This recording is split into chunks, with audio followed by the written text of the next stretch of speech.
A paz do Senhor, meus irmãos, uma boa noite a todos os nossos amados, neste 29 de setembro de 2021, quando nós estamos aqui para iniciarmos a nossa live de hoje, não é? A aula de número 82, sobre o tema Perguntas Teológicas Gerais. Queremos desde já estar saudando a cada um dos irmãos e irmãs que estarão conosco, não é? Nesta aula de número 82 e também junto com o pastor Ciro Sanches Zibord. Nós exaltamos ao Senhor, porque até aqui nos tem ajudado, e isso é uma coisa maravilhosa. Agora mesmo eu estava aqui estudando, não é, para a aula que nós teremos neste final de semana, pela internet, através do nosso Facebook EBD Apucarana, que é o Facebook ligado ao nosso campo de trabalho aqui em Apucarana, e também através do YouTube CETADB. A aula sempre é transmitida às 18 horas. Eu e o pastor Adovilson Alves Andrade estamos ali para ministrarmos a aula baseada, agora iniciando, não é, este quarto trimestre sobre a vida do apóstolo Paulo. Os irmãos que desejarem podem estar acompanhando através do Facebook, como disse, EBD Apucarana, e também através do nosso YouTube CETADB, o nosso canal oficial do Centro Teológico. E aí, às 18 horas, isso é a aula que é feita online. E todo domingo pela manhã, às 9 horas, em nossa igreja sede aqui em Apucarana, também estamos lá postos, não é? Realizando esse trabalho juntamente com os demais irmãos e irmãs, professores e professoras que trabalham com as crianças, que trabalham com a nossa juventude, enfim, que estão lá realizando o trabalho para Deus, juntamente conosco, né? Fácil, mas também não é difícil.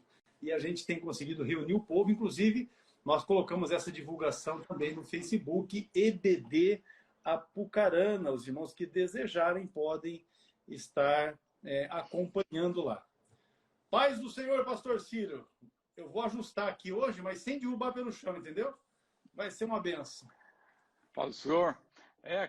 Aquele semana passada parecia que não tinha sido arrebatado, né? Foi um... É que eu tava na estrada, né? Aí eu parei e tal. Na verdade, eu nem falei. Mas nós pegamos um hotel, estava eu e a Eliane, e aí o único lugar que tinha sinal bom para poder fazer a transmissão era no corredor, pensa. Mas a gente ajeitou e deu tudo certo. Ainda que caiu e quebrou, né? Quebrou o meu pedestal. O meu pedestal de fixação do celular acabou quebrando aquele dia. Mas, amém. Olha, quebrou. No tombo que eu acabei dando nele, ele quebrou. Mas tá tudo certo. Nós estamos aqui louvando a Deus desde já, porque os irmãos estão conosco. Eu já vi que chegaram ali vários dos nossos pastores, não é, irmãos que são, inclusive, monitores de curso. Nós estivemos conversando agora à tarde. Eu já vi também que o pastor Evandro, nosso companheiro lá de Palmas, Tocantins, já está com a gente também. Monitor de um núcleo nosso lá na cidade de Palmas, e também tem dado um grande apoio na região. Enfim, Deus abençoe. Ao pastor Evandro, deixa eu reposicionar aqui, porque quando eu fico mais próximo, a minha cara está maior do que deveria, né? Mas eu vou dar um jeito nisso. Eu retomei as minhas caminhadas, eu vou emagrecer pelo menos uns 15 quilos. Eita, glória. É bom, Vai ser bom. Eu estou acreditando que vai ser bom, porque eu estou precisando baixar o peso. Olha o Gabriel Fraga aí. Gabriel também está com a gente. Pastor, eu estava vendo aqui agora no site da CPAD, o livro Paulo, o Príncipe dos Pregadores, está com promoção. E eu já queria deixar logo como sugestão, porque a lição que nós estamos estudando esse trimestre é justamente a lição sobre a vida de Paulo, o ministério de Paulo, e o livro é também uma fonte de muita informação para aqueles que estarão lecionando. Então, se você ainda não tem o livro Paulo, Príncipe dos Pregadores, que faz parte, não é, da série, que a série é Os Pregadores da Bíblia, está faltando o sétimo, esse próprio, esse mesmo aí. É esse que está em promoção? Olha, 15% de desconto, R$ 42,46. Então, os irmãos devem aí aproveitar a oportunidade, acessar o site e aproveitar a promoção. Mas também tem esse, ó. Também tem esse. Procura-se pregadores como Paulo e os evangelhos que Paulo jamais pregaria. Tem esse trio aí. E quem quiser uma revista em espanhol sobre Paulo, essa aqui, ó. Só que é espanhol, né? Em espanhol, essa é em espanhol. Quem sabe português não vai ter muita dificuldade com o espanhol, né? Com certeza. Essa lição já tem 3 anos que nós fizemos ela, né? La Vida de Pablo.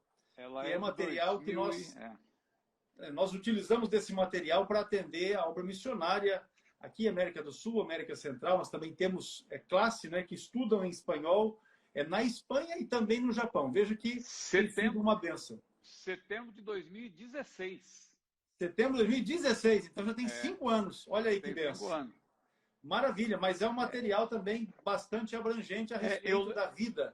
Eu lembro que eu escrevi logo depois desse livro aqui, ó. Esse livro é de 2015, aí logo em seguida veio essa. A revista do CTIM. CTIM, para quem não sabe, é o Seminário Teológico Internacional. É a instituição que está ligada ao CETADB. Na live passada teve um irmão que perguntou o que é a CETADB. Porque, na verdade, nós estamos aqui e eu acabo não fazendo essa divulgação, este marketing, porque o nosso propósito aqui é ensinar, não é? Mas o CTIM é o Seminário Teológico Internacional, que é a instituição através da qual nós lecionamos os cursos do CETADB fora do país. Quem estuda em espanhol estuda através do CTIM. Quem faz o curso em português é através do CETADB. Acho que é importante falar, pastor. Isso aí, pois é, um irmão perguntou, o que vem a ser CETADB? Aí depois que acabou a live, aí eu chamei ele no privado e expliquei para ele o que era o CETADB, fiz divulgação, apresentei para ele o material do curso, enfim. Mas o CETADB é o Centro Educacional Teológico das Assembleias de Deus no Brasil, que é o centro de ensino teológico que mais cresce hoje no Brasil, com cursos de teologia de nível básico, médio e avançado, que perfaz a grade curricular do nosso curso de bacharel em teologia, e também os cursos ministeriais, não é? O curso, vou mostrar aqui, ó, curso para formação de capelães, curso para formação de obreiros. Inclusive, hoje nós estamos com a turma aqui da Igreja de Apucarana, são mais de 120 alunos, não é? Irmãos obreiros, jovens que estão se preparando, uma vez que o pastor Ascioli disse que esse final de ano vai derramar um azeite na turma aí, entendeu? Aí a turma está procurando se reciclar. Também o curso para a formação de jovens pentecostais, que é material escrito pelo pastor Ciro Sanciborde, e recentemente o curso de perguntas escatológicas, que é também uma dica nossa aqui para os professores de escola bíblica dominical, que vai lecionar para jovens, porque o tema da lição dos jovens desse 4º trimestre é exatamente escatologia, e o curso nós lançamos exatamente para esta finalidade, não é? Dar instrução, ensino, fazer com que os irmãos tenham condições de expandir o conhecimento a respeito do tema da escatologia bíblica. Inscreva-se para estudar escatologia através do CETADB. Meu pastor, eu estou com um texto aqui na Bíblia destacado, Gênesis capítulo 3, para que a gente possa iniciar os trabalhos da nossa aula de número 82. O texto de Gênesis capítulo 3 diz assim: Então o Senhor Deus disse à serpente: Porquanto fizeste isso, maldita serás mais que toda a besta e mais que todos os animais do campo. Sobre o teu ventre andarás e pó comerás todos os dias da tua vida. Gênesis capítulo 3, eu li apenas o verso de número 14. Bom, eu vou explicar aqui porque certamente vai ter alguém novo. Nestas aulas que nós realizamos toda quarta-feira a partir das 22 horas, o pastor Ciro, que é um companheiro nosso, ele se propôs já desde o ano passado, desde março, quando iniciou a pandemia, a estar respondendo às perguntas, às dúvidas que os irmãos têm. A partir de então, nós passamos a classificar as perguntas que nos são enviadas em 5 temas. E atualmente nós estamos no tema de número 5, que são as perguntas teológicas gerais.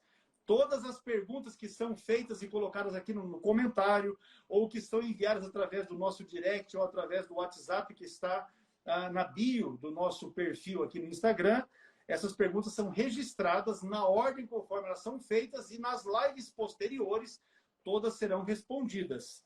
A pergunta que nós vamos responder hoje aqui foi feita pelo irmão Eri Santana no dia 20 de maio. 20 de maio foi que ele fez a pergunta. E a pergunta é exatamente essa aqui, meu pastor. Daí a bola está contigo, né? Não é uma bola assim palmeirense, mas está contigo. A serpente tinha pés? É, se tivesse pés, ela poderia ter. Dá um totozinho na bolinha? Hoje em dia, né?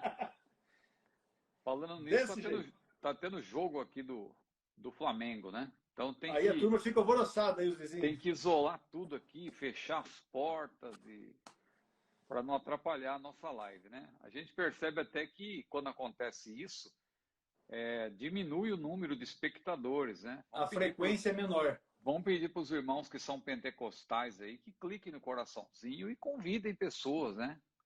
Dá um chacoalhão nesses irmãos aí que estão deixando a live para ver jogo de futebol, essas coisas efêmeras, né? Que a nada levam. Então, vamos aqui estar atentos, né? À palavra. Olha aí, o coraçãozinho está subindo aí, pastor. Tá indo. Agora vamos ver se os o pessoal, pentecostais estão na live. vamos ver se o pessoal também clica no aviãozinho e chama pelo menos 10 pessoas aí do seu grupo de amigos. Ainda dá tempo, estamos iniciando. Pois bem, pastor Ercos, o irmão leu aí a palavra e essa pergunta é interessante, que nós já respondemos, é bom que se diga, já tem uma resposta, eu não lembro agora, não sei se o irmão vai se lembrar também qual foi a live. Mas a gente já respondeu essa pergunta sobre a serpente. Mas vamos lá acrescentar mais alguma coisa? A pergunta é se a serpente tinha pés, né? Ou patas, né? Bom, existem especulações em torno dessa passagem, porque também existem teólogos, especialmente aqueles que são ligados ao liberalismo teológico, que questionam a historicidade, a literalidade dessa passagem, dizem que não é literal, e até a narrativa da criação também é uma fábula ou é alegórico. Nós, claro, cremos que é histórico, até porque não tem sentido, né? Não ser histórico. O próprio Senhor Jesus narrou, citou, né, Adão e Eva, o primeiro casal e tal, citou Gênesis como se fosse literal, e ali está a origem, inclusive, da queda, né? De como o pecado entrou no mundo. E a própria Bíblia diz, né? O apóstolo Paulo, inspirado por Deus, disse que por um homem entrou o pecado no mundo e pelo pecado a morte, por isso que todos pecaram, não é? Agora, com respeito à serpente, existem especulações, porque o texto não diz claramente, né? Apenas apresenta-se essa maldição sobre a serpente. Quando isso foi mencionado, se você ler Gênesis isoladamente, a impressão que se dá é que Deus está falando com o animal apenas, né? E jogando toda a maldição sobre o animal, mas aquele animal, nós vamos perceber depois, lendo a Bíblia, porque a Bíblia explica a própria Bíblia, aquele animal fora possuído pelo próprio Satanás, né? Satanás que já havia caído, né? Aquele anjo de luz, aquele querubim ungido, como nós falamos em outra ocasião, ele já havia caído e ele então, ele ali usou aquele animal para tentar Eva. Isso está claro em outras passagens da Bíblia. Paulo se refere a Satanás, inclusive, em 2 Coríntios 11, versículo 3, como a antiga serpente. A antiga serpente. Porque a serpente representa Satanás. E lá em Apocalipse 12 também, Satanás, o dragão, também é chamado de serpente. Então, ali, por que Paulo diz serpente? Porque ele faz referência justamente ao que está em Gênesis. Em Gênesis não está tão claro, parece que Deus está falando de fato com a serpente, e a mulher acusa a serpente, foi a serpente, né? E aí a maldição, ali a sentença é pronunciada contra a serpente, aparentemente. Mas se você observar com atenção, você vai ver que se menciona a serpente e a semente da serpente, a descendência da serpente, e também a descendência da mulher, que no hebraico é masculino, é o descendente da mulher, né? Que claramente nós sabemos que é uma referência a Cristo, porque ali está o proto-evangelho, quando Deus olha para a serpente e diz: porém inimizade entre ti e a mulher, entre a tua semente e a sua semente. Veja, tua e sua. Aí você tem que entender que Deus está se dirigindo à serpente. Então ele fala entre a tua semente, ou seja, a semente da serpente, a tua e a sua. Aí uma referência, claro, ao descendente da mulher. Então veja, por inimizade entre ti e a mulher, entre a tua semente e a sua semente. Aí agora veja, esta, claro, está se referindo agora ao último que foi referido, que é o descendente da mulher, ou a descendência da mulher, a semente da mulher. Esta te ferirá a cabeça, e tu, aí volta para a serpente, e tu lhe ferirás o calcanhar.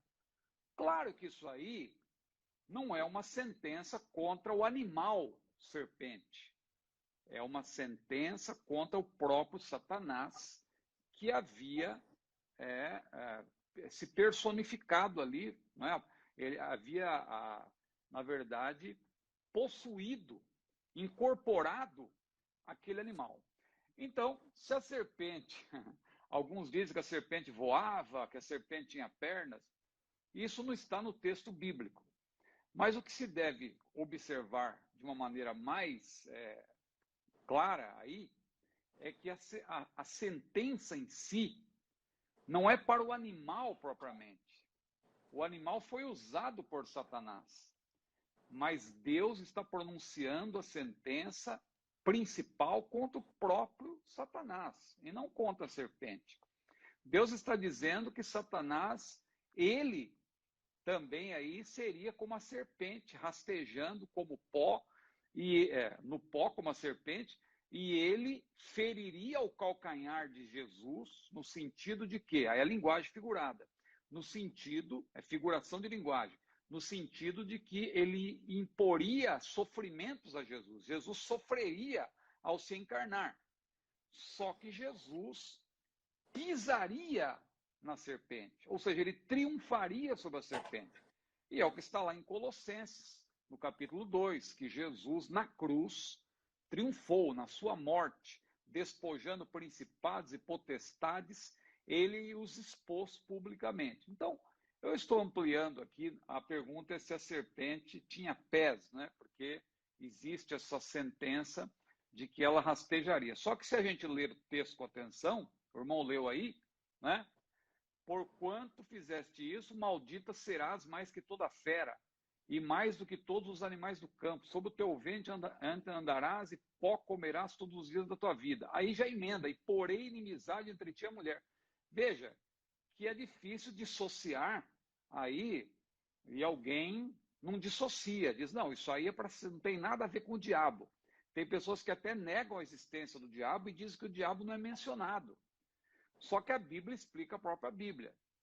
Você não pode ficar preso só à narrativa de Gênesis aí, porque, segundo aos Coríntios 11:3, deixa claro que Satanás é a antiga serpente, e Apocalipse 12 também. Então, eu vejo a sentença aí como muito mais ampla, né?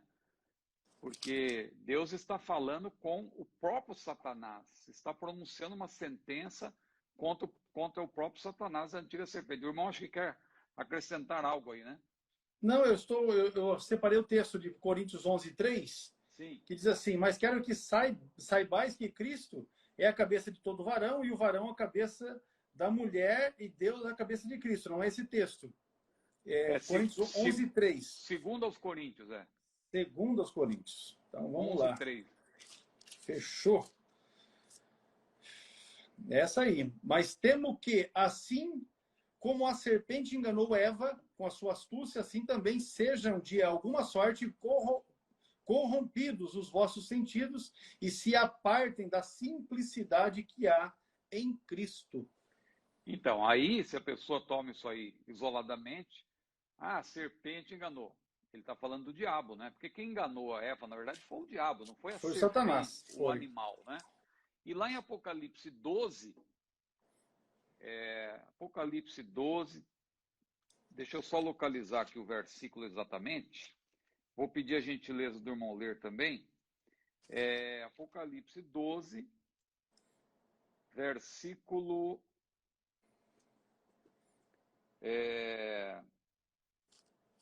15. É o 15? Já Eu achei localizou aí? que. E a serpente lançou da sua boca atrás da mulher água como um rio para que pela corrente se fizesse arrebatar. Muito bem. Então, e aí aqui, ó.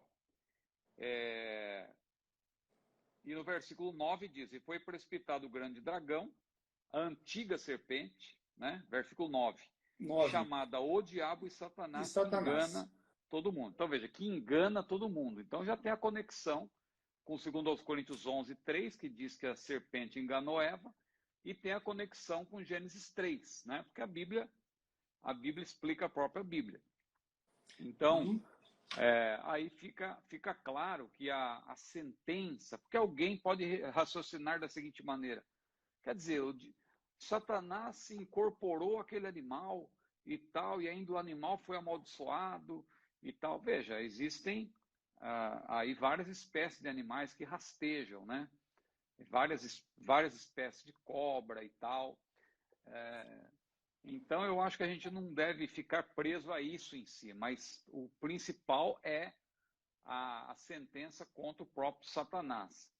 Então, porque o pessoal hoje em dia fica tentando, será que a serpente tinha cobra? Eu já vi até um livro, não foi alguém, um livro de um determinado expoente aí que tem até uma certa fama, dizendo que a serpente tinha asas e voava, né? A serpente voava, e ali, quando Deus pronunciou aquela sentença, a serpente passou a rastejar.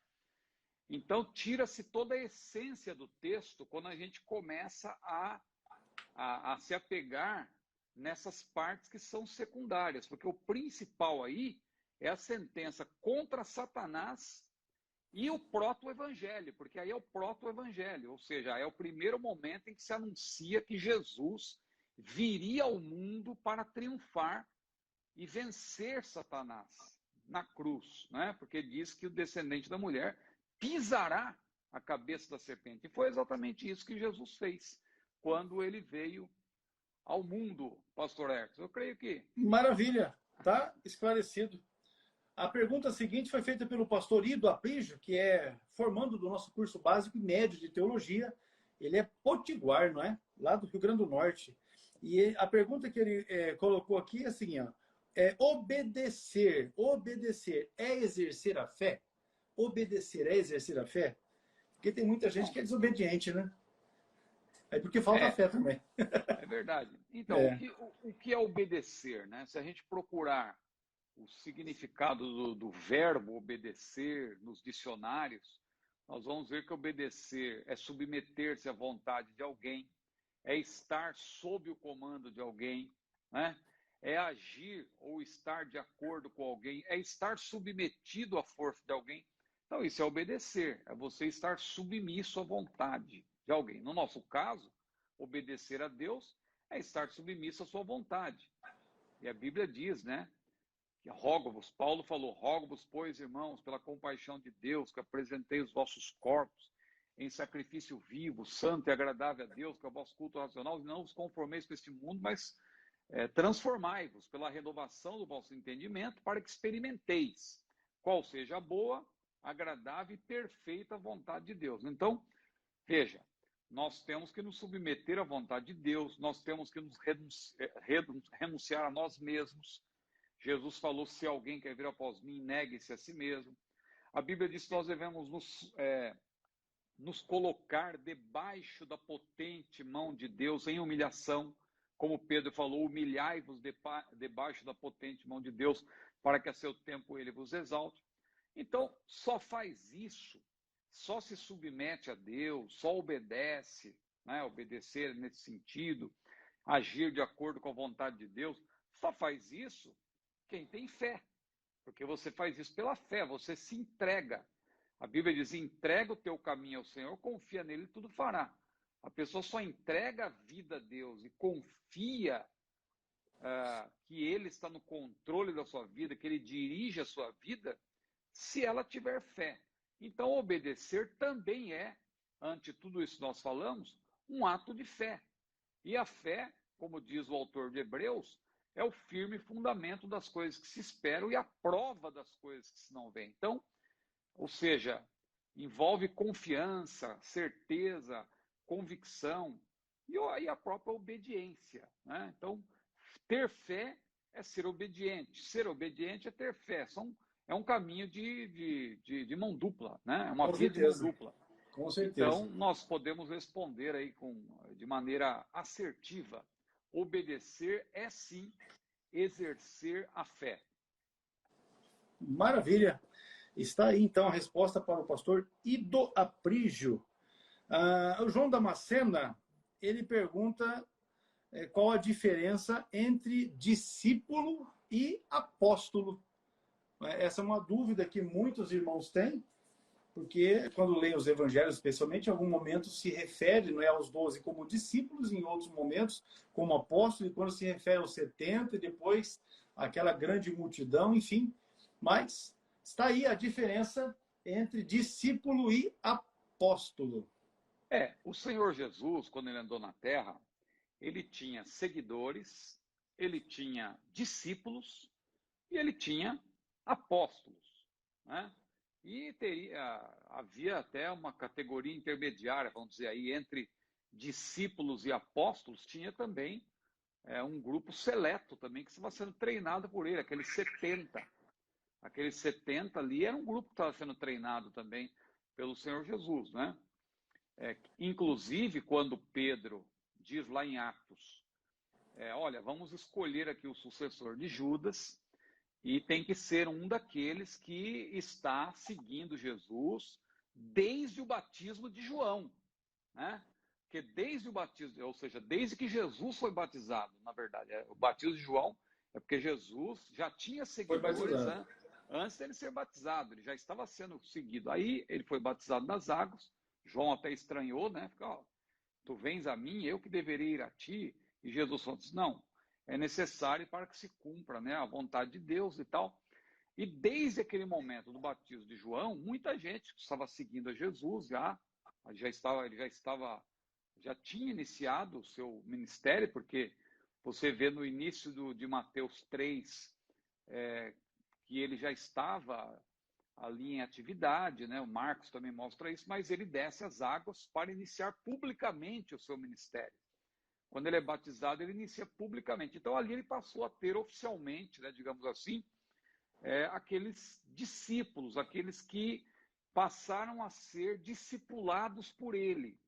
Agora, nem todos os seguidores de Jesus eram discípulos, porque discípulo é aquele que se permite também, que permite que o seu discipulador o discipule, o oriente. Tem pessoas que são apenas seguidores, estão seguindo, estão acompanhando, são curiosos. Tanto que lá em João 6, 60, 69, quando Jesus apresentou aquele duro discurso, um começou a olhar para o outro e as palavras dele eram espírito e vida, mas eles consideraram duro, porque Jesus começou a dizer, olha, aquele que não come a minha carne, não bebe o meu sangue, não tem vida em si mesmo, ou seja, aquele que não tem comunhão comigo, né? E aí um olhou para o outro e disse, duro esse discurso, quem eu pode ouvir? E começaram a ir embora, eu vou embora, e o outro eu também. E ali Jesus foi duro, né? Porque ele estava falando agora com os seus discípulos e também com os apóstolos. Porque os apóstolos foram escolhidos dentre os discípulos. Os discípulos que estavam já sendo discipulados, orientados, Jesus escolheu 12 para serem apóstolos. E aí qual é a diferença? Todo cristão deve ser discípulo. Todo cristão é um discípulo. Agora, nem todo cristão é apóstolo. Porque apóstolo, aí vamos falar, vamos dizer não apenas apóstolo, vamos falar do ministério como um todo, da chamada ministerial. Claro que falando dos 12, a gente fala do apostolado. Mas falando do ministério hoje, de maneira geral, ministério de pastor, ministério de evangelista, profeta, o próprio apóstolo, que é um ministério que continua, né? Mestre. Os 5 ministérios que constam lá de Efésios capítulo 4, versículo 11, e em outras passagens correlatas, ali não é para todos. É para quem foi chamado, e nem todos foram chamados. Não adianta a pessoa querer apenas ser. Querer você pode querer, não é pecado. Paulo falou, inclusive, que desejo o episcopado, excelente obra desejo. Você pode desejar, mas não é pelo fato de você desejar que você vai ter. Ah, não, mas eu quero ter, eu desejo e tal, e é um sonho que está no meu coração. Nem todo sonho provém de Deus. Davi tinha o sonho, tinha a aspiração, o desejo de construir o templo, mas não era plano de Deus, não era vontade de Deus. Tem gente que quer ser pastor, eu quero ser e ninguém tira da minha cabeça. Mas e se Deus não te chamou para ser pastor? Coloque-se diante do Senhor. Eu, quando comecei a minha carreira cristã, eu queria ser cantor, eu queria ser músico. E eu comecei a estudar música. Fui lá estudar o Bona na época, né? O Bona. Não sei se o irmão conhece o Tem Bona. muita gente que usa isso ainda hoje. Eu fui até a lição Então, 36 do Bona. Então, eu quando eu cheguei na lição 5, que tinha que solfejar lá, eu já comecei a achar um negócio complicado, né? Eu fui Mas até a fui 36, aí parei. Então, eu estudei música. Tem gente que pensa que eu não conheço música, né? Porque eu sou um crítico, às vezes, de algumas coisas, alguns movimentos. Pastor, eu sou músico. A pessoa vem, às vezes, dar uma carteirada. Olha, eu também, modéstia à parte, estudei música. Estudei violão. Eu até sei dedicar. Qualquer dia eu vou pegar. É que eu não tenho violão aqui em casa. Mas qualquer dia eu vou comprar um violão aí, vou dedilhar alguma coisa que eu aprendi também, né? Mas eu percebi uma hora que eu não tinha chamada para música, para cantar, eu ia começar a cantar, entendeu? Não tinha talento. Se bem que eu cantei no coral, tudo, mas não era o ministério que Deus tinha para mim. Porque chamada é um ato soberano do Senhor. Lá em Marcos capítulo 3, versículo 13, quando a Bíblia fala dos apóstolos, o que a Bíblia diz? Que Jesus, subindo ao alto, ele chamou para si os que ele quis. Olha aí a diferença. A diferença entre discípulo e apóstolo. Discípulo, todo crente tem que ser discípulo. Nem todo crente é discípulo. Mas todo crente tem o dever de ser discípulo. Tem uns Pelo que menos são, deveria ser, né? Pelo menos tem uns que deveria ser. aqueles que têm uma vida relaxada não são, tal, andam de qualquer maneira, mas o discípulo obedece, o discípulo anda de acordo com a palavra, é o discípulo. É discípulo de Jesus. O discípulo de Jesus é aquele que tem Jesus como mestre e segue o seu exemplo, segue o seu modelo. 1 João 2,6 diz: aquele que diz que está nele deve andar como ele andou. Né? O próprio apóstolo Pedro disse que devemos seguir as suas pisadas, né? Seguir o seu exemplo, porque Cristo deixou o seu exemplo padecendo por nós para que sigais as suas pisadas, disse Pedro. Então, nós devemos ser discípulos, não apenas seguidores, não apenas pessoas interesseiras, porque tem crente que é interesseiro. Eu vou para a igreja porque Deus vai me abençoar, vou seguir porque eu quero bênção. Aí é interesse. Claro que Deus te abençoa, Ele é Pai. Ele é o Pai celestial, não é? Com certeza. Pai nosso, estás no céu, santificado seja o nome, venha o teu reino, seja feita a tua vontade, assim na terra como no céu. O pão nosso de cada dia nos dá hoje, perdoa as nossas dívidas. Veja, então a oração modelo do Pai Nosso já mostra que Ele é Pai, Ele cuida de nós. Mas também diz que nós, se somos discípulos, temos que colocar a vontade dEle em primeiro lugar. Né? Temos que santificar o seu nome, assim na terra como no céu, ou seja, devemos adorá-lo sobre todas as coisas, só depois que fala do pão nosso. Tem crente que só quer saber do pão nosso. Não, eu quero o meu pão de cada dia e tal, eu exijo, eu determino, eu decreto. Está errado, tem que ser discípulo. O discípulo é humilde. O discípulo se coloca debaixo da potente mão de Deus. Agora, ser discípulo, todo crente deve ser. Apóstolo ou ministro do evangelho, nesse sentido, mais formal, como um ofício, o pastor, nem todo crente é chamado para ser pastor. Já pensou se todos Que tivessem chamado de bagunça que não pastor? seria? Onde estariam as ovelhas, né? Quem cuidaria das ovelhas? Só pastores? E aí ia ser uma briga, né? Então Deus faz tudo certo. Tem as ovelhas, tem os pastores. Então, pastor Edson, eu acho que a diferença fundamental é essa. Os Fica apóstolos claro. eram discípulos, mas eles foram chamados, eles foram escolhidos dentre aqueles que eram discípulos. Né? Então, todo seguidor de Jesus deve ser discípulo. Agora, nem todo seguidor de Jesus, ou nem todo discípulo é apóstolo, porque o apóstolo, ele, antes de tudo, claro, ele tem que ser chamado por Deus. E a chamada é um ato soberano do Senhor. Não é para quem quer, é para quem é verdadeiramente chamado por Deus. Ninguém toma para si essa honra, diz lá em Hebreus capítulo 5, né? Senão é aquele que é chamado, né, por Deus, como foi Arão. Né? Ali usa-se até o exemplo do sacerdócio araônico, né? Porque não era para quem queria. Para ser sacerdote, tinha que ser chamado por Deus. E só eram chamados naquele tempo aqueles que eram israelitas, levitas, e da família de Arão. E ainda tinha que passar por um teste ali de perfeição física. Né? Não podia ter belida no olho, não podia ter braços e pernas demasiadamente compridos, não podia ter testículo quebrado, uma série de coisas aí que muita gente nem entende, né? Como pode ser uma coisa dessa? É porque tinha que dar sequência, né? A linhagem sacerdotal, então não podia ter problema nessa parte também. Mas é isso, pastor Hermes. Tá joia, tá esclarecido. Deixa eu só dizer aqui, meu pastor, ó, os irmãos que foram chegando depois, nós temos aqui na minha mão, eu vou mostrar 4 livros, né? Esses 4 aqui, ó. Perguntas Escatológicas é um material escrito pelo pastor Ciro Zibordi, onde responde 101 perguntas sobre o tema da escatologia. Também o curso para a formação de capelães, esse aqui, e também o curso para a formação de obreiros, este outro livro, e aí este outro aqui, o curso para a formação de jovens pentecostais. Cada livro desse aqui corresponde a um curso de capacitação ministerial. Nós estamos ofertando esses cursos de forma individual, cada um deles em separado, e também em um box que você pode adquirir assim, com os 4 cursos neste box. Este valor promocional, ele vai até amanhã, dia 30.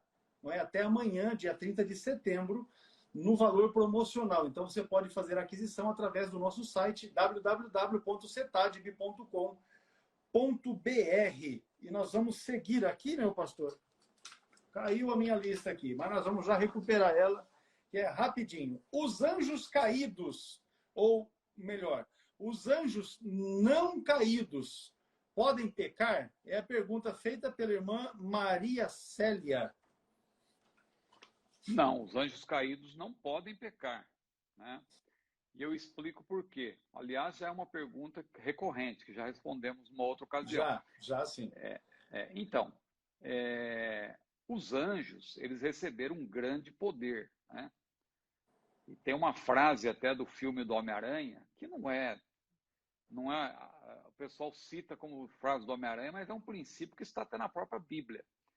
Tanto que outro dia eu vi um pregador, lamentavelmente, ele não leu Bíblia nada, e falou assim, outro dia eu assisti um filme aí de um super-herói, e o tio do super-herói disse, olha, um grande poder exige uma grande responsabilidade, né? Esse é um princípio bíblico. Esse é um princípio bíblico. Por quê? Tá uma gritaria aqui, pastor, que não nem imagina. Talvez não esteja chegando aí por irmão. Não chega. Pra gente aqui, pra gente que está aqui do outro lado, não chega. Esse fone, acho que ele filtra, mas eu sou bombardeado aqui. Nem sei quem está marcando o gol, deve ser o Flamengo, pela gritaria. Deve ser o Flamengo, porque o Santos faz muito tempo que não faz gol. Agora tem rojão e tudo. Mas o Santos, né? O Santos floresce como o Palmeiras, né? Agora, vamos lá. Então, veja, os anjos receberam um grande poder da parte de Deus, maior do que os homens. E eles foram submetidos à prova. Os homens, os seres humanos, foram submetidos a prova, e os seres humanos e os anjos também, né? Então, veja, e a Bíblia diz que a terça parte dos anjos não guardou o seu principado. Está lá, a Bíblia deixa claro em Apocalipse 12, embora seja no último livro da Bíblia, ali naquela revelação parentética. Você sabe que numa revelação parentética, mesmo dentro do bloco de passagens que se refere ao futuro, ali tem também uma referência à queda de Satanás, quando ele também levou consigo a terça parte, com a sua cauda, né? Ele levou a terça parte das estrelas, que é uma referência aos anjos caídos. Então, Judas, versículo 6, diz que eles não guardaram o seu principado, isto é, não guardaram o seu primeiro estado. eles foram submetidos à prova. Então, quando houve essa provação e eles fracassaram, aqueles que permaneceram fiéis, eles foram confirmados. Confirmados no sentido de que eles foram glorificados. E os anjos caídos, eles também foram confirmados como anjos caídos. Então, o que acontece? Os anjos glorificados não podem mais cair.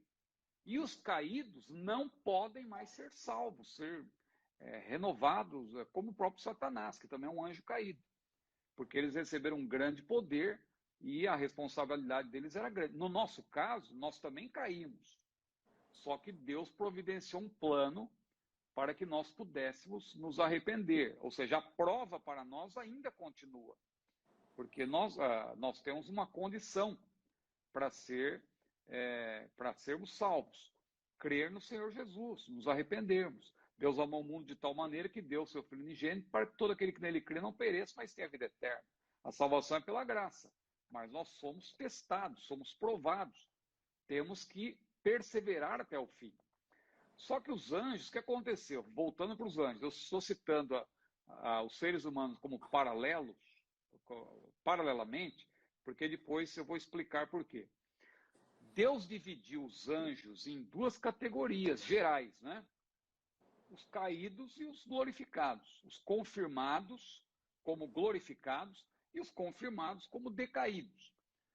Os anjos caídos, inclusive Satanás, já estão condenados. Isso aí, o próprio Satanás já foi condenado por antecipação, não tem jeito. Embora haja alguém aí pregando um tipo de universalismo que diz, olha, Deus é amor, eu creio que até o diabo Deus vai ter misericórdia. Rapaz, e não é que eu ouvi um sem vergonha falar um negócio desse aí, um dia desse? A gente ouve. É uns bandidos, né? Tem que ler a Bíblia, porque Jesus foi claro lá em João 16, né? Quando ele falou do Espírito Santo, ele diz, quando ele vier, convencerá o mundo do pecado, da justiça e do juízo. Do pecado, porque não crê em mim. Da justiça, porque vou para o meu Pai e não me vereis mais. E do juízo, porque já o príncipe deste mundo está julgado. Ele já não tem jeito.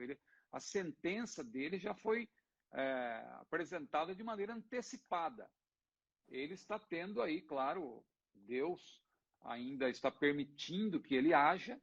Ele vai agir por permissão de Deus. Ele está cumprindo um propósito dentro do plano de Deus. Embora seja inimigo de Deus, ele também está, de certa maneira, prestando um serviço a Deus, porque ele é o tentador. E por meio da tentação, embora Deus não tente, mas pela tentação Deus prova. Deus prova. A tentação muitas vezes está contida na provação, no sentido de que Deus permite a tentação, né? Então o diabo tenta, o diabo se levanta contra a igreja, mas maior é aquele que está conosco, diz a Bíblia, que é aquele que está no mundo. Então veja, os anjos caídos, eles não vão se arrepender mais, de jeito nenhum, né? Agora, os anjos glorificados, eles também não têm possibilidade de cair. Os anjos caídos não se arrependem, repito.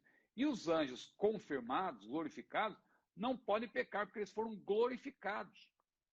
Claro que eles também sempre obedecerão a Deus. Ele não recebe adoração. Pode vir lá em Apocalipse 22, 8 e 9, que eles não recebem adoração, eles dão toda a glória para Deus. E eles não pecam. É impossível que eles pequem, porque eles foram glorificados. Alguém pode achar isso estranho. Como assim? Os anjos têm livre-arbítrio? Pois é, meu irmão. Um dia, eu e você também vamos ser glorificados, assim como os anjos. Vamos ser confirmados, porque hoje nós somos salvos. Nós temos certeza de salvação. Só que nós somos salvos hoje do poder do pecado. O pecado não tem domínio sobre nós. A Bíblia é clara, não é? O pecado não terá domínio sobre vós. O pecado não tem poder sobre nós. Mas quando nós formos glorificados, assim como os anjos de Deus hoje já estão glorificados, e a Bíblia diz, inclusive, que nós vamos ser como os anjos de Deus, aí nós vamos estar livres da presença do pecado. Os anjos que foram confirmados, os anjos foram glorificados, eles foram livres da presença, não há mais como eles pecarem, porque eles já foram confirmados, foram glorificados. Os anjos de Deus, eles somente obedecem a Deus, eles glorificam a Deus, eles estão a serviço de Deus, eles estão num estado de glorificação, né? Eles foram glorificados por Deus. E um dia nós também experimentaremos essa salvação no sentido perfectivo. Perfectivo, porque a salvação, por meio da santificação, claro, ela também tem 3 aspectos. Ela é, no passado, a justificação, né? Porque a Bíblia diz, fomos justificados. Então ela é posicional. Nós estamos numa alta posição em Cristo. Fomos colocados nessa posição no passado e permanecemos. Só que ela também é progressiva. Quando Paulo disse, operai a vossa salvação com temor e tremor, dia a dia nós estamos, por meio das nossas obras, porque fomos salvos para as boas obras também, não é? A nossa salvação tem o seu aspecto presente. A santificação, que é parte da nossa salvação, ela é progressiva. Seguir a paz com todos e a santificação, sem a qual ninguém verá o Senhor. Então, a cada dia, o crente tem que ser mais crente, mais salvo. Ah, mas quem salva não é Deus? Sim, a salvação está garantida. Você tem certeza de salvação, mas você tem que permanecer em Cristo. Fiel, a segurança da salvação está em Cristo. Em Cristo, tem que obedecer, tem que ser fiel. E quando Jesus aparecer e vier nos buscar, João disse, amados, agora somos filhos, e ainda não é manifesto o que havemos de ser, mas sabemos que quando ele se manifestar, nós seremos semelhantes a ele, porque assim como ele é, nós o veremos. Paulo também falou lá em Romanos 11, ou Romanos 13, a nossa salvação está mais próxima de que quando aceitamos a fé. Ora, que salvação? Nós não somos salvos? Ele estava falando de salvação no seu aspecto perfectivo, glorificação. O autor de Hebreus também falou disso, que Cristo, tendo aparecido a primeira vez para tirar os nossos pecados, aparecerá a segunda vez aos que o esperam para a salvação. Hebreus 9, 28. Ele aparecerá para quem o espera, para quê? Para a glorificação. Ali é salvação no sentido de glorificação, é salvação perfectiva. Então, um dia, nós seremos como os anjos de Deus, que eles já foram glorificados, já foram confirmados. E quando nós formos confirmados, também glorificados, não haverá mais possibilidade alguma de pecado, de pecarmos, porque o pecado estará ausente. Nós estaremos livres da presença do pecado. Hoje ainda não. Hoje nós vencemos o pecado, estamos livres do poder. Se a gente for fiel, o pecado não tem domínio sobre nós. Nós triunfamos sobre o pecado em Cristo, por meio de Cristo. Se somos fiéis, permanecemos nele. Agora, um dia, quando formos transformados, aí vamos ser confirmados como os anjos. Então, respondendo eu acabei fazendo essa explicação toda, mas é importante para esclarecer, as pessoas pastor, comparam na sua cabeça, né? As pessoas ficam pensando, mas por que os anjos não podem pecar? É porque eles já foram glorificados. Então, os anjos não caídos não podem pecar. Por quê? Porque eles foram confirmados. Quando eles permaneceram fiéis e guardaram o seu principado, Deus os glorificou. Eles foram glorificados. Eles que já eram uma categoria especial, claro, de seres, né, que Deus criou. Deus os dotou de liberdade, eles foram criados com liberdade, tanto que eles escolheram. Os anjos caídos que escolheram se rebelar contra Deus e se uniram a Satanás, que também é um anjo caído, foram confirmados como anjos decaídos. Os anjos que não embarcaram nessa canoa furada aí com Satanás, e foram fiéis, né? Eles foram confirmados como anjos de Deus, anjos santos, santos de Deus. Então eles foram glorificados e é impossível que eles pequem, é impossível que eles se rebelem contra Deus. Já pensou se isso não tivesse acontecido?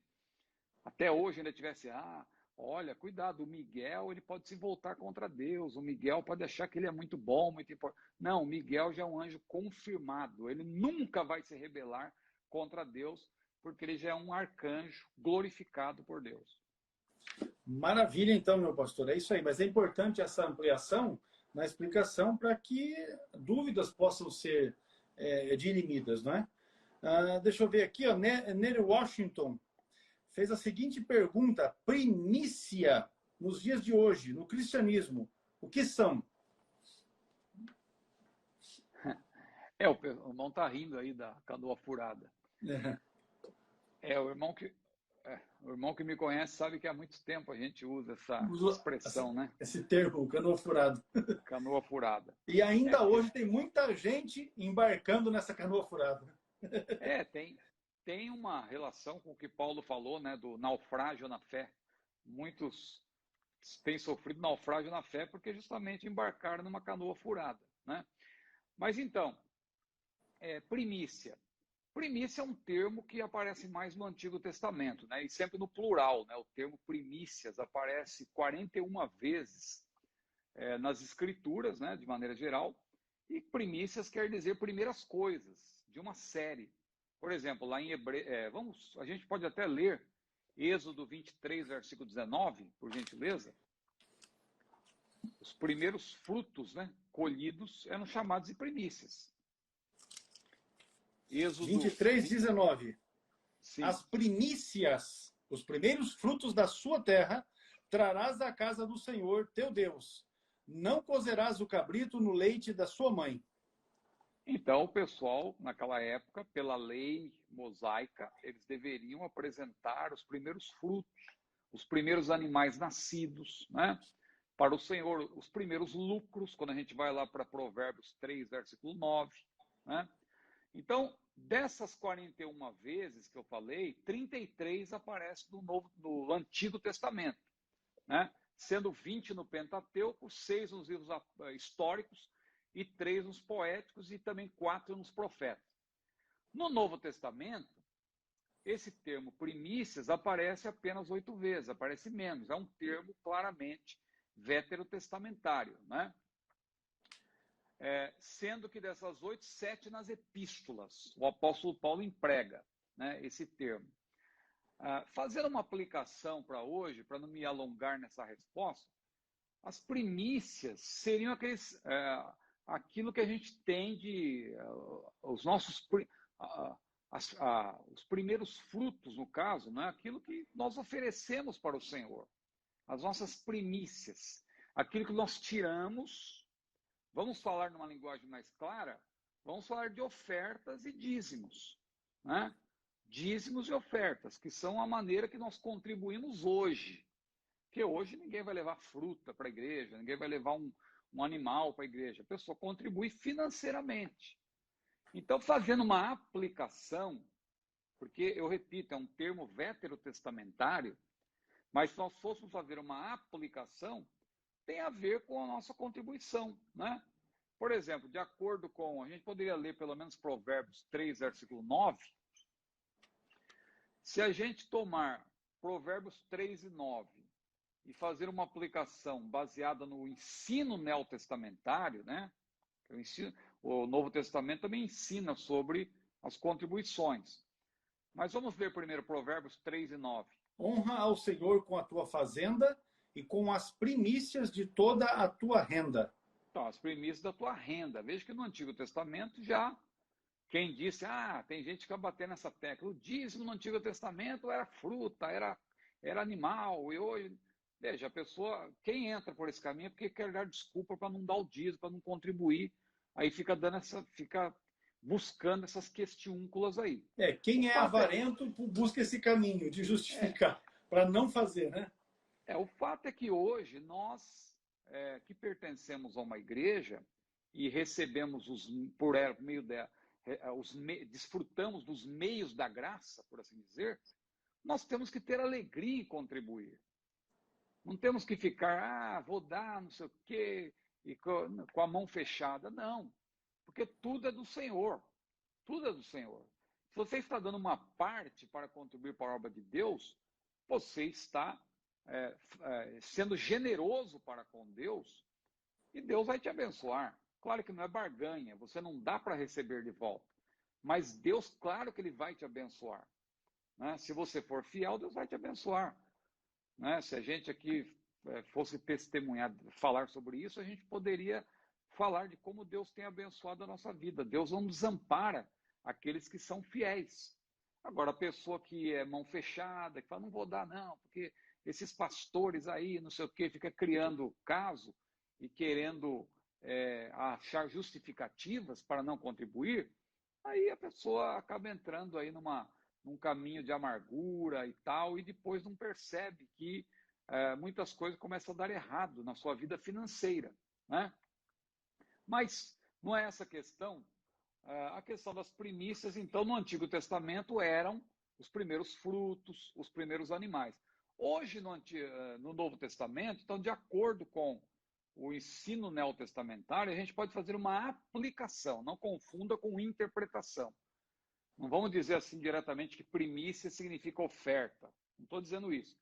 Mas fazendo uma aplicação, você pode, né, numa pregação, eu mesmo já preguei, já fui convidado para pregar sobre isso, dar uma palavra sobre primícias, o pessoal me deu o tema e eu apliquei para os dias de hoje, evidentemente.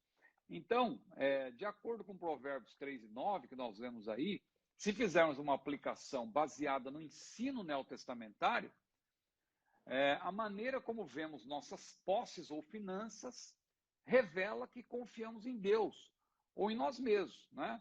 Fazendo-se então essa aplicação, se na antiga sociedade agrária as primícias eram consideradas a parte mais importante da colheita, devemos dar a Deus as primícias do nosso salário, e não o que sobrar depois de todas as contas pagas. Um exemplo, né? Porque tem gente que pensa que é assim. Se sobrar eu contribuo. Não. Se você quer honrar a Deus, já separe o que é do Senhor, o que é para a casa de Deus, né? Antes de tudo. Separe para Deus, honre o Senhor, né, com aquilo que você tem recebido. Mas se eu der o dízimo, se eu der oferta para a obra missionária, eu não vou poder pagar minha conta.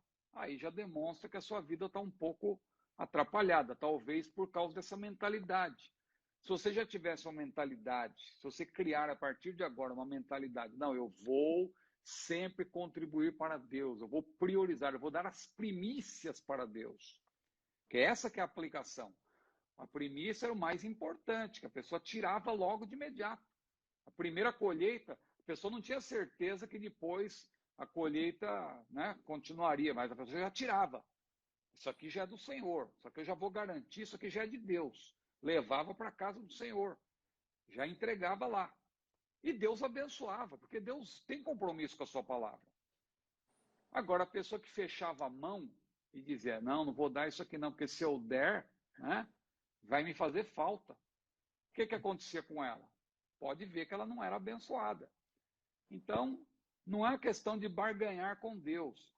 Dízimo e oferta não é obrigação, necessariamente. Alguém vai dizer, não, lá Paulo falou de 2 Coríntios 9, que é generosidade. Sim, é generosidade. Sobretudo é generosidade. Mas se você entrar por esse caminho, que é generosidade, e não for generoso, porque é essa que é a questão. A pessoa fica falando que a pessoa fala que é generosidade, mas ela usa isso como um discurso, né? Um discurso hipócrita, porque ela usa justamente isso para não ser generosa, né? Não tem negócio de imposição, dízimo eu dou se eu quiser, é um ato de generosidade, só que ela não é generosa. Agora, quem é generoso não vai ficar olhando para essa questão, não está estipulado que é 10%. Isso aí, quando a pessoa não quer concordar, ela entra por esse caminho, começa a questionar, Jesus falou sobre o dízimo lá em Mateus 23, mas não é bem assim, e lá em Hebreus 8, diz que o sacerdócio de Melquisedeque, que é o de, né? Jesus é da linhagem de Melquisedeque, e essa linhagem é superior ao sacerdócio araônico, e ali se menciona o dízimo e tal, mas não, ali era para o Antigo Testamento. A pessoa começa a criar uma série de dificuldades, porque ela não quer contribuir. Agora, quem quer contribuir, fala, 10%, tá bom. Né? Como aquele caso do camarada lá que era viciado em drogas, né? E trabalhava e gastava todo o seu dinheiro com droga.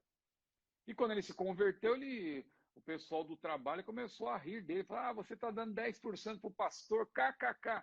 Antes eu dava 100% para os traficantes de droga, né? Por que eu não posso agora dar pelo menos 10% para o Senhor? Né? Então, tá certo. Não tem problema nenhum. né? Mas, pastor Ecos, É desculpa eu nessa, aproveitar é aí, nessa visão aí, é nessa visão. eu Eu, aproveitei a oportunidade para falar um pouco sobre isso. Mas é a tá questão certo, sobre as mas é primícias, né? isso. E com certeza. E a primícia é justamente isso aí, a primeira coisa. E se o indivíduo não tem fé para poder fazer isso aí, então é melhor deixar quieto. Porque, ó, quando Deus dá 100%, né, a bênção é 100%. Se o indivíduo não dá conta de viver com 90% de tudo aquilo que Deus dá, eu asseguro que não vai ser com 100% que vai conseguir. Né? Deus deu a benção, independente de que seja a dimensão, de quanto seja o valor, enfim, se o indivíduo não tiver condições, não conseguir viver com 90% de tudo que Deus lhe dá, com 100% ele também não vai conseguir viver. Essa é uma realidade aprendida aí a duras penas. Pastor Ido, eu quero só dizer para o irmão que na live, agora mesmo, nós respondemos as suas perguntas. E eu vi que o irmão entrou agora, certamente o irmão não vai ouvir. Mas depois dê uma conferida aí na live, não é? Aula de número 82 tem a resposta à sua pergunta, se obedecer é exercer a fé. Vamos então, meu pastor, aqui para a última de hoje.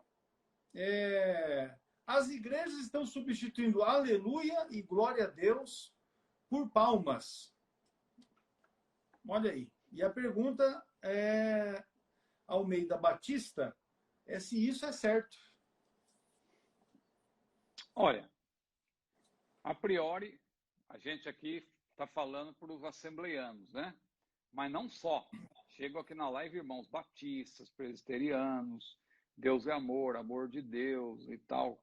Várias denominações. Então, vamos fazer um esclarecimento aqui. Cada denominação tem o seu perfil. E o perfil de cada denominação é um perfil que abrange 3 aspectos, né? Abrange o aspecto teológico, propriamente, eclesiástico e consuetudinário, ou seja, usos e costumes. Então, toda igreja tem um perfil que é teológico, eclesiástico e consuetudinário. No que tange a teologia, claro, toda cristandade tem aquelas doutrinas que são inegociáveis, né? Aquelas que estão presentes nos credos.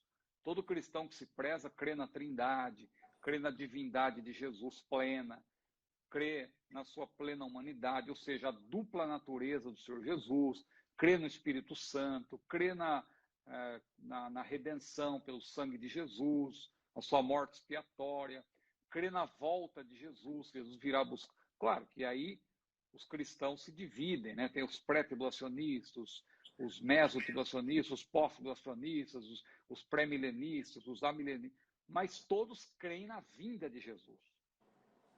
Heresia é negar a vinda de Jesus. É dizer que a vinda de Jesus é uma utopia. É dizer que a vinda de Jesus já aconteceu. Isso é heresia. Agora, crer de maneira diferente, aí já é algo que não está nos credos, mas propriamente, né? Digamos assim. Mas está nas confissões de fé, nas declarações de fé. E aí cada igreja tem o seu perfil.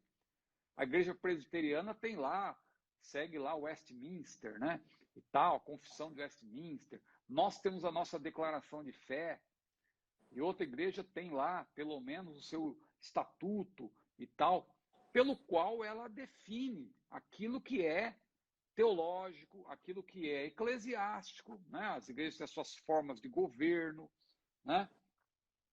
Tem lá os títulos que são empregados, né? Na nossa igreja a gente tem pastor, a gente tem presbítero, tem o pastor presidente de ministério, são títulos eclesiásticos, que nem sempre correspondem ao ministério que a pessoa recebeu, mas são títulos, né? E temos nossos usos e costumes.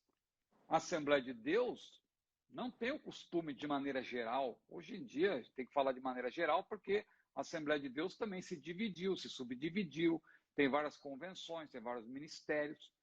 Mas a Assembleia de Deus, de maneira geral, não tem como perfil bater palma para glorificar a Deus. A Assembleia de Deus geralmente glorifica a Deus audivelmente. Glória a Deus, aleluia e tal. E algumas estão aplaudindo, estão batendo palmas, né? São costumes que muitas vezes são locais, né? Agora, eu aproveito essa oportunidade para dizer o seguinte, que a gente tem que ter cuidado realmente para não substituir Glórias a Deus e aleluia, aleluias, nesse caso eu posso falar em plural, né, que eu estou falando. Claro que o termo aleluia, ele é no singular, louvai ao Senhor.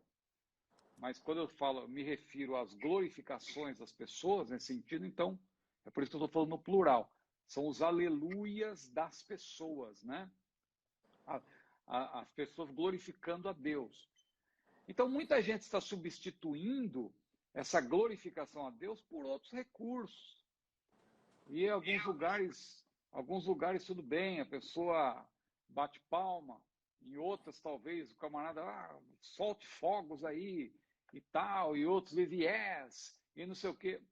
Eu não sei, eu sinceramente acho que tem havido aí uma certa secularização, né? O pessoal está secularizando, o culto a Deus está se tornando cada vez mais antropocêntrico, mais secularizado, está perdendo a simplicidade.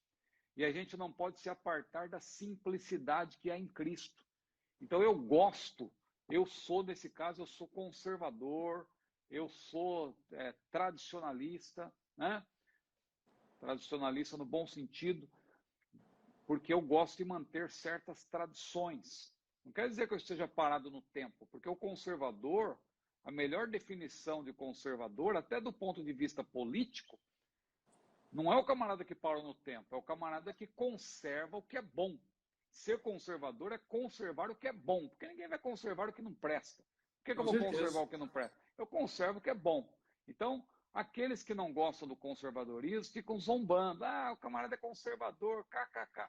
Não, o conservador que se preza conserva apenas o que é bom. E eu considero bom quando a igreja ouve a palavra em reverência e glorifica a Deus no momento certo, né? Sem algazarra, sem... A igreja não é lugar de balada. Hoje em dia os cultos estão virando balada, estão virando aquelas rave, né? Rave, luzes e tal. Tudo bem, os jovens gostam, né? Os jovens gostam, mas quem disse que você tem que fazer o culto para agradar os jovens? O culto é para agradar a Deus. O culto é para glorificar a Deus. D.A. Carson, né? Que é um grande exegeta também, um grande analista do nosso tempo, que já tem uma certa idade, mas uma pessoa muito lúcida, né? Ele escreveu um livro sobre a igreja emergente, que eu recomendo a todos. Eu creio que é da editora Vida Nova, Igreja Emergente, um livro de capa verde. Pena que está longe aqui de mim agora, senão até mostraria. Mas Igreja Emergente. Ali ele explica, ele mostra qual a importância de você conservar o culto a Deus com simplicidade e não embarcar nessa canoa furada da igreja emergente, que apresenta um culto para agradar as pessoas, para massagear o ego das pessoas. Culto de todo tipo, culto do motoqueiro e culto de determinado grupo e tal. Veja, culto para agradar as pessoas. Esse culto rave aí, que tem luz e a pessoa a fantasia, né? Aqui em Niterói tem uma igreja grande aí, não me pergunte o nome, né? Que tem de tudo, tem culto à fantasia, o camarada vai com roupa de pirata, com tapa-olho e não sei o quê.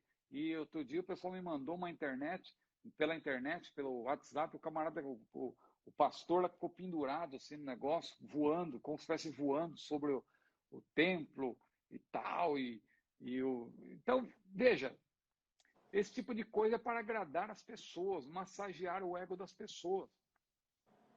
Então, o culto precisa ser simples, não podemos substituir glórias a Deus, aleluia, que a gente diz, por outro tipo de coisa. Porque o pregador também não tem que pregar para massagear o seu ego, meu irmão, minha irmã. O pregador não tem que pregar para agradar os seus ouvidos, tem que falar a verdade. E às vezes a verdade dói, né? Quando a gente está com a vida errada, com a vida está atrapalhada, com a vida atrapalhada, a gente precisa de um chacoalhão de Deus, a gente se segura no banco, porque Deus está falando, mas a gente sabe que é Deus falando conosco. Que maravilha! Agora, você está com a vida toda atrapalhada, vai lá, o camarada só fala coisa boa, coisa bonita, você vai, yes, yes, yes, e não sei o que e tal, e não fala glória a Deus mais. Por quê? Porque o camarada só está só massageando o seu ego. Agora, quando a palavra é dura, você fala glória a Deus, você chora calado. Aleluia, Deus está falando comigo. Fala mesmo, Senhor, eu preciso disso e tal. É isso, o culto genuinamente pentecostal é esse. Né? Mas, pastor Ecos, desculpa, as horas já me mandam parar. Não, mas tá certo. Isso aí tá jóia. Tá benção. É desse jeito mesmo. Né? Eu até ouvi alguém dizer que assembleiano não foi criado para bater palma, porque os lugares onde bate palma é um troço meio descompassado, um negócio fica desarrumado, não é para ser. Né? Mas tudo bem. O que eu fico assim, só observando, o que a gente fica só observando é assim, o camarada na igreja ele está quietinho ali na dele. Mas, rapaz, se ele estiver assistindo o jogo do clube que ele tem as intenções dele, rapaz, quando Pois é, sai o gol, dá para ouvir daqui em Niterói.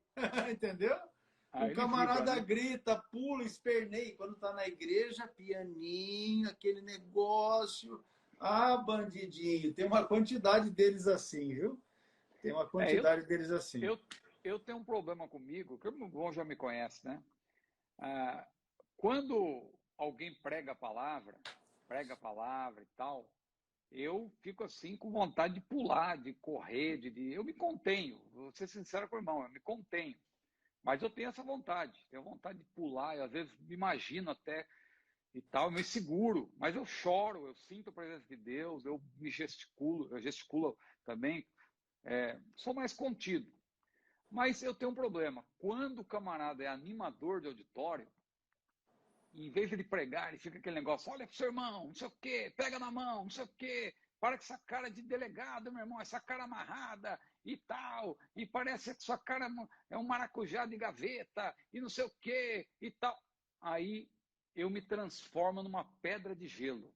Aí eu fico o pior tipo de crente nesse sentido, né? Eu fico um crente realmente, eu me transformo numa pedra de gelo, aí pode fazer o que quiser que eu não me mexo, não sinto nada, não sinto nada mesmo, eu fico uma pedra de gelo. E eu fico De fato. preocupado porque às vezes eu estou em alguns cultos que as pessoas estão pulando e estão correndo e não sei o quê, e eu estou lá. E alguém pode até julgar, falar, esse camarada é frio, esse camarada não é pentecostal. Mas não é, porque não tem conteúdo. Você pegar a mensagem, você torcer assim, não sai uma gota de palavra de Deus. É só agitação, é só aquele negócio, aquela pompa, aquela soberba, e eu estou aqui, eu sou um profeta de Deus, e não sei o quê, e você ouviu o cordeiro falando, agora é o leão que vai falar, e não sei o quê, e já falou o prefeito, quando tem político participando, já falou o governador, agora vai falar Jesus, e não sei o quê, aquelas bravatas e tal. Esse tipo de coisa, eu sei que alguém gosta disso, né, e usa isso como recurso. Mas, meu irmão, pelo amor de Deus, prega a palavra, prega a palavra. Não queira manipular auditório, prega a palavra. A Bíblia diz, prega a palavra. Ah, mas se eu pregar a palavra é muito simples, muito feijão com arroz, ninguém vai gostar. Agrade ao Senhor, agrade Jesus. Quem opera é o Espírito Santo. Se você orar, se você colocar o joelho no chão e pregar a palavra, é o Espírito Santo que vai agir. Você vai ter certeza. Se acontecer alguma coisa, foi ele que fez, não foi você que manipulou o auditório. Agora tem esse negócio também, pastor, desculpa aí, um minutinho. Bora lá. Tem esse negócio também de fundo musical, que outro dia eu toquei nessa tecla, teve um monte de gente que ficou revoltada comigo aí, mas eu sou convicto, eu não vou mudar, eu vou morrer assim. Fundo musical é manipulação, é manipulação. Pastor Antônio Gilberto nunca precisou de fundo musical. Eurico Bergster nunca precisou de fundo musical. Sempre pregaram na unção do Espírito, ensinar a palavra e o poder do Espírito era derramado sobre a igreja. Eu chorei copiosamente várias vezes ouvindo pregação desses homens, sem uma nota musical. Para que colocar música para ficar manipulando? A música não é neutra. Não adianta você dizer, mas a música ajuda. Não precisa de ajuda. É o Espírito Santo que trabalha. Eu não sou extremista, tudo bem, chega lá a hora do convite, eu venho como eu estou, coloca lá um pianinho, tudo bem, é um convite. Mas para que na pregação? Eu não gosto. Eu, aliás, eu vou ter dificuldade, porque em alguns lugares que eu sou convidado, as pessoas já estão colocando agora, diz que eu tenho que colocar, porque senão não dá para pregar. Eu não gosto de pregar com música, porque fica condicionando, eu tenho um jeito de falar, eu tenho um jeito, até a hora que eu falo, mas é o meu ritmo. A música me condiciona, eu não quero pregar com música. Então, tem que falar com todo cuidado, ô irmão, por gentileza, né, para depois não acharem que eu sou uma pessoa, né, grosseira.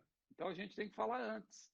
Mas além do fundo musical, tem um outro problema, porque às vezes o camarada não faz fundo musical, mas ele fica tocando a guitarra enquanto você prega. E às vezes a guitarra está desligada, mas fica batendo aquelas cordas, ele acha que aquele barulhinho não irrita a gente, né? Ah, não, está desligado, mas a gente irrita de duas maneiras. Primeiro, o barulhinho chega no nosso ouvido. E segundo, porque você olha para ele, você vê que ele não está nem aí com a pregação. Ele não está nem aí. Ele nem tem Bíblia. É bem assim.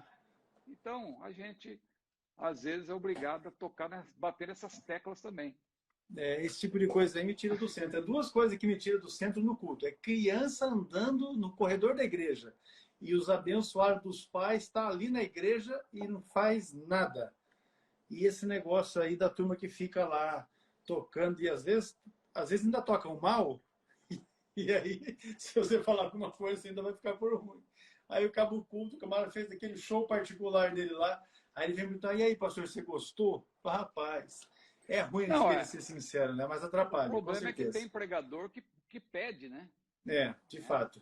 Mas o irmão perguntou ali, pastor, então é errado bater palma? Não, nos cultos tradicionais da Assembleia de Deus não se usa de bater palma. Agora, tem muita Assembleia de Deus hoje para todo gosto, né?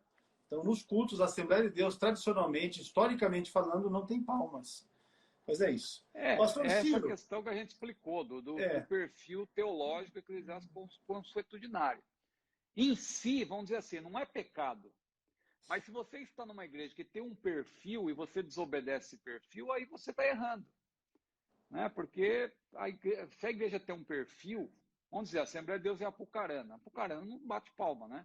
Não tem esse perfil. Então veja bem, se você chega lá, você é um obreiro, você chega lá de outra igreja, vai se congregar lá com o pastor Daniel Alcioli.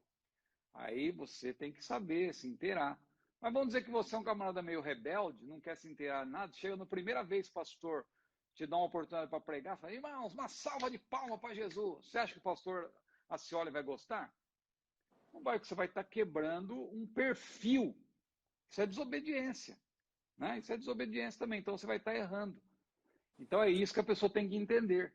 Agora, a parte de tudo isso, a gente abordou uma outra questão, que é o exagero, que é o culto show, é o evangelho show, é a rave, entendeu? É o baile. Isso aí não é culto, nunca será culto, não adianta. Ah, mas como que os jovens vão vir? O jovem tem que vir pela palavra. O jovem, temente a Deus, ele tem que ser atraído pela palavra. E ficar pela palavra. Tudo bem, você pode ter algum recurso, alguma estratégia para convidar, né? Mas esse negócio de apresentar para a pessoa o que ela quer para massagear o seu ego, para ela permanecer, é aí que está o desvio. Mas, pastor, desculpa, as horas aí já passaram. Amém, amém. Tá ótimo, então. Nós vamos encerrar a nossa aula de hoje, a aula de número 82. Para a semana que vem, temos aqui, gostaria de saber se é certo se referir a alguém como pastor, visto que Efésios tem a aparência de que se fala de dons. Segundo Números 35 e 31, Adão e Eva foram salvos, visto que eles trouxeram a morte para a humanidade. Quem é apóstata, blasfema, como se deu a formação do cânon bíblico. Os anjos têm livre-arbítrio. Gênesis 15, era dia quando Deus falou para Abraão contar as estrelas, haja visto estar escrito se as pode contar. Enfim, nós estaremos aqui então para a aula de número 83. A aula de número 83 que vai acontecer. Deixa eu pegar aqui para me ajudar no calendário. Apareceu ali dia 6, então, de outubro. Estaremos aqui para a nossa aula de número 83. Agradecer a presença de cada um dos irmãos. Não é? Deus abençoe a vida de cada um de vocês que estiveram nessa aula. Estejam conosco, não é? Nos acompanhando na próxima quarta-feira. Pastor Ciro, as suas considerações finais. Amém, pastor. Deus abençoe o irmão, a irmã Eliane, perdão. Irmã Eliane, nossa diretora, né? E toda a nossa família Cetadeb, né? Em Apucarana, Isto. em todo o Brasil e mundo, né? Deus abençoe a todos que participaram dessa live também. Convidem mais pessoas para a próxima live, meus queridos irmãos. Deus abençoe, viu?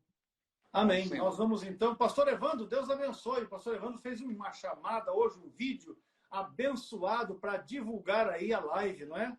Parabéns pela sua iniciativa, pastor Evandro. Deus abençoe. A irmã Eliane está finalizando ali, rapaz, uma quantidade mas é uma quantidade grande. Eu não vou falar aqui porque eu não me recordo. Mas são 160 ou 170 convites que ela está produzindo através do estúdio Pagani Creazione. É um trabalho muito bom que ela faz.